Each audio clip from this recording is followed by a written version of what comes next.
लोगों को सुप्रभात। अभी आप लोग जो है आइडियल आर्ट्स क्लासेज के ओर से क्लास 10th का जो हिस्ट्री है, जिसे हम लोग इतिहास कहते हैं, हिंदी में क्या कहते हैं? इतिहास। ठीक है, उसका चैप्टर फर्स्ट, यूरोप में राष्ट्रवाद का उदय, पढ़ने जा रहे हैं। यह जो चैप्टर है वो आपको मैं पढ़ाऊंगा, जो बिहार बोर्ड लेवल के भी होंगे और एनसीईआरटी पैटर्न पर भी आधारित होंगे।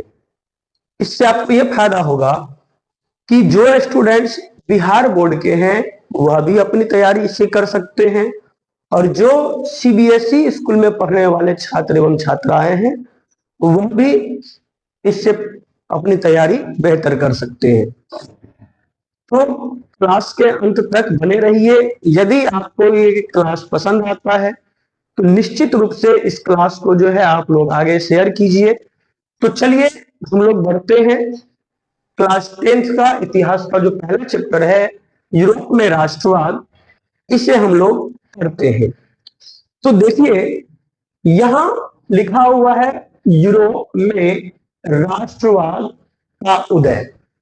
यहां पर हम लोग सबसे पहले इस चैप्टर के नाम पर गौर करते हैं कि यदि आप लोगों से पूछा जाए कि ये यूरोप क्या है ना? तो पूछा जाए कि यूरोप क्या है, तो यूरोप क्या है? एक महादेश है। यूरोप क्या है? एक महादेश है जिसके अंतर्गत कई सारे देश जैसे इंग्लैंड,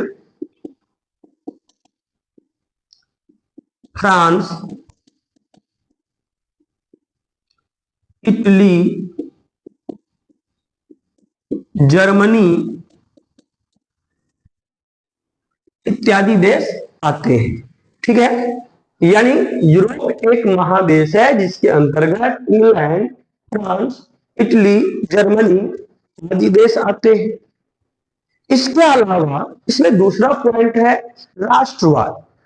राष्ट्रवाद का जो अर्थ होता है वो क्या होता है? यहाँ पर देखेंगे आप, इसमें दो शब्द है, एक है राष्ट्र और दूसरा है वाद। जहां राष्ट्र का अर्थ आप लोग क्या कहेंगे?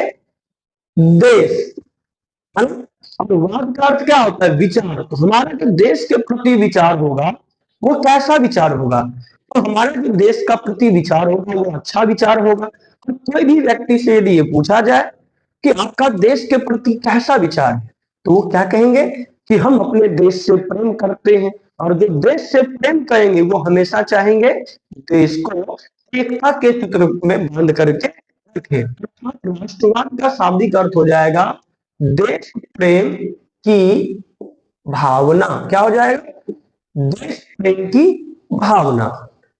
यहाँ पर है का उदय, मतलब ये कि यूरोप महादेश में एक ऐसा समय था जब वहां के लोगों में अपने देशों के प्रति कोई भी भावना नहीं थी।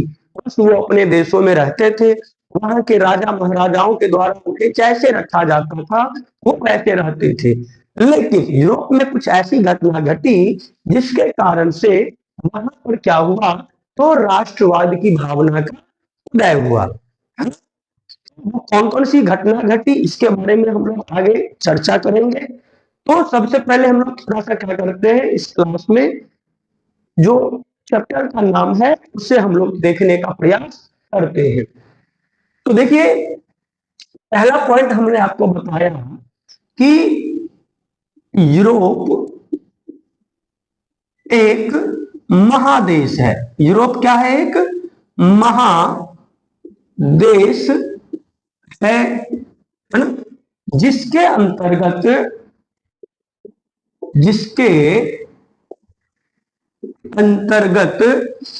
यूरोप एक महादेश है जिसके अंतर्गत फ्रांस, इंग्लैंड, इटली, जर्मनी आदि देश आते हैं। हमने क्या कहा आपको कि यूरोप एक महादेश है जिसके अंतर्गत फ्रांस, इंग्लैंड, इटली, जर्मनी आदि देश आते हैं। ठीक है। दूसरा जो यहाँ पर पॉइंट होगा वो क्या होगा कि सर ये राष्ट्रवाद क्या है। ठीक है। यहाँ पर बात क्या होगी कि सर राष्ट्रवाद क्या है, राष्ट्रवाद क्या है, राष्ट्रवाद क्या है या राष्ट्रवाद से आप क्या समझते हैं, राष्ट्रवाद को परिभाषित करें। तो अभी मैंने आपको बताया था कि राष्ट्रवाद का शाब्दिक अर्थ होता है अपने देश या राष्ट्र के प्रति प्रेम एवं एकता की भावना।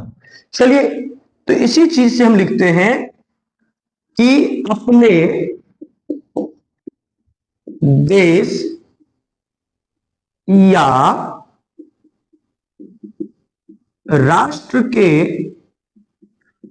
प्रति, अपने देश या राष्ट्र के प्रति प्रेम एवं एकता की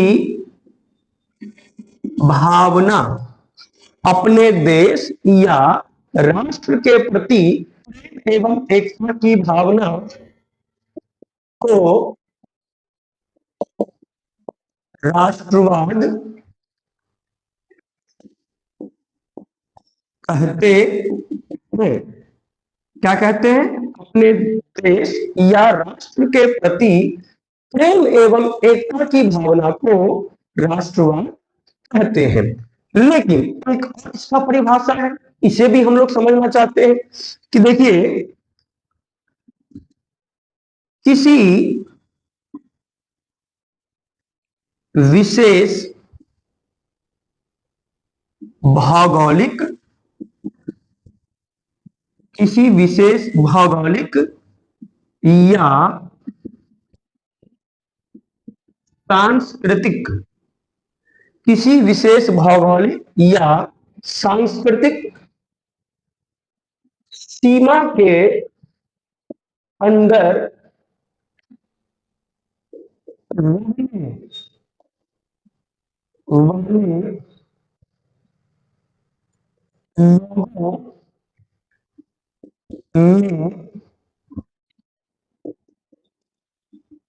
राष्ट्रवाद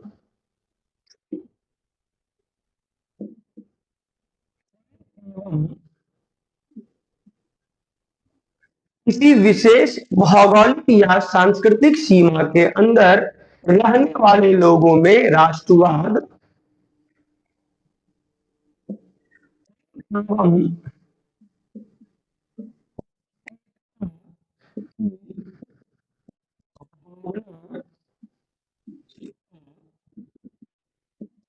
संचार करती है।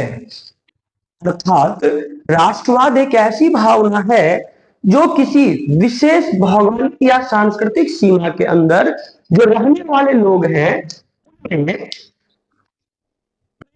एकता की भावना का संचार करती है। कहने का अर्थ यह हुआ कि यदि किसी क्षेत्र में बहुत से लोग रह रहे हैं, वे लोग एकता के साथ रह रहे हैं, आपस में मिलजुल करके रह रहे हैं, तो उन्हें जो एकता के बंधन में बांध कर रखने वाले तथ्य है वो क्या है? राष्ट्रवाद है। जिस प्रकार से हम लोग माला पहनते हैं और माला को पिरोने के लिए, एक सूत्र में बांधने के लिए धागा की आवश्यकता होती है, वैसे ही किसी विशेष भौगोलिक या सांस्कृतिक सीमा के अंदर रहने वाले लोगों को एकता के सूत्र में जो बांध करके रखता है वो क्या है? राष्ट्रवाद है। क्या है वो? राष्ट्रवाद है। मैं आशा करता हूं आप लोगों को यहां तक समझ में आया होगा।